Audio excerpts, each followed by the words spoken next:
এটি একটি সামান্য জায়গা ভেবে ভুল করো না। এটি আমার পরিবর্তনের সাক্ষী, শারীরিক এবং মানসিক পরিবর্তন। হেভি ইকুইপমেন্ট ছাড়াও যে শরীরের প্রচণ্ড পরিমাণে পরিবর্তন আনা যায় তারই একটা উদাহরণ। অন্যদিকে ধ্যান আমাকে শেখায় একাগ্রতা এবং সচেতনতা, একটি বিন্দুর উপর কেন্দ্র করে নিজেকে স্থির রাখার সঠিক মন্ত্র। বেলা গড়িয়ে যখন অনেক দূর চলে গিয়েছিলাম মোবারকপুর কলোনি উচ্চ বিদ্যালয়ে, আমাদের স্কুলে, সেখানে মহাসম্মেলনের আয়োজন করা হয়েছে। এটা অবশ্য বিজেপির পক্ষের, কিন্তু এরপরে আবার হবে, সেটা হবে তৃণমূল পক্ষের। যে পক্ষেরই হোক না কেন, আমি ঠাকুরের পক্ষে। ঠাকুর যতবার আসবে আমি ততবার সেখানে উপস্থিত থাকব। যাদের বাড়ি কাছাকাছি তারা অবশ্যই এসো, আর যাদের একটু দূরে, হ্যাঁ, আর প্রসাদের কথা, ভাই, খিচুড়ি প্রসাদ 2 দিন জমিয়ে খাও।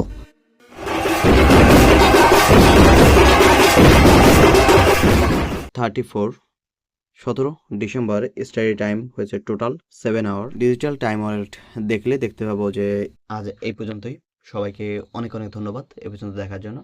আর হ্যাঁ, তোমাদের রুটিনও শেয়ার করতে পারো মোটামুটি। হ্যাঁ, আর একটা বিষয়, যে ফ্রি নোট অনেকের জন্য অ্যাভেলেবেল হবে, কিন্তু ডি গ্রুপের পরীক্ষাটা যাক, প্রচণ্ড মাথায় চাপ, প্রচুর নোটের ব্যবস্থা হয়ে গেছে অলরেডি।